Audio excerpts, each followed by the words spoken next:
Good morning friends, তোমরা সবাই কেমন আছো? আশা করি তোমরা সবাই খুবই ভালো আছো আর সুস্থ আছো। আর আমিও খুবই ভালো আছি। আজকে আবারও একটি নতুন ব্লগে তোমাদের সবাইকে স্বাগত জানাচ্ছি। আই হোপ তোমাদের ব্লগটি একটু হলেও ভালো লাগবে। আর সকালবেলায় কিন্তু ওয়েদারটা খুবই খারাপ, মানে কন্টিনিউয়াসলি বৃষ্টি পড়ছে, তো তোমাদেরকে সেটাও আমি দেখাবো।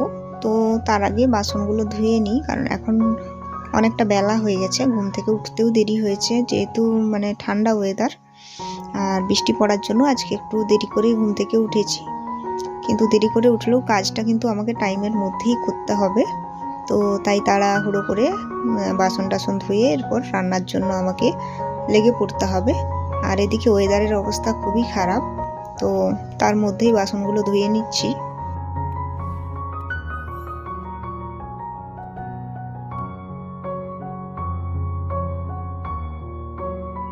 আর তোমরা যারা যারা আমার ভিডিওটি দেখছো, যদি এতটুকু ভালো লেগে যায় তাহলে অবশ্যই আমার ভিডিওতে একটা লাইক করে দিও।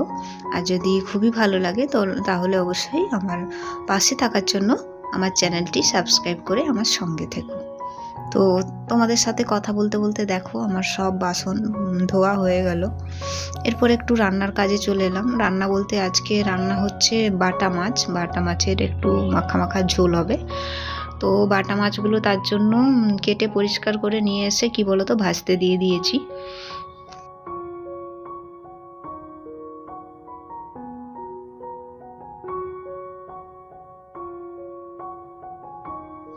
আর আমার কিন্তু বড় মাছের থেকে এরকম চারাপোনা মাছই খুবই ভালো লাগে। এগুলো টেস্ট একটু ভালো লাগে, দেখবে সর্ষে বাটা দিয়ে যদি করো খেতে কিন্তু খুবই ভালো লাগে। তো তার জন্য আমি মাছ এসেছিলো, তো অনেক রকমই মাছ ছিল, তো সেইখানে তখন আমি বাটা মাছগুলো দেখলাম টাটকা আছে, তো তার জন্য এগুলো নিয়ে নিলাম।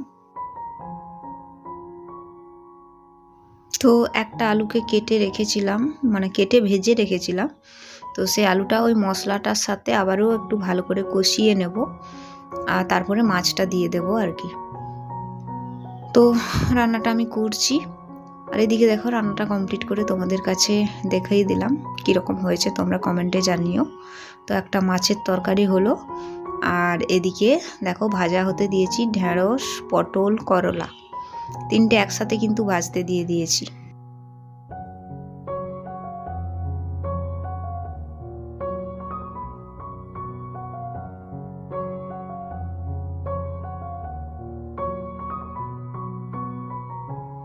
আর এইদিকে তোমাদেরকে একটু দেখিয়ে দিই, ওয়েদারটার কথা বলছিলাম তো তোমরা দেখো এখন কিন্তু 8:30 9টা মতো বেজেই গেল। তো দেখো কীরকম বৃষ্টি পড়েই যাচ্ছে, চারিদিকটা কীরকম ঠান্ডা ঠান্ডা স্যাঁতস্যাঁতে।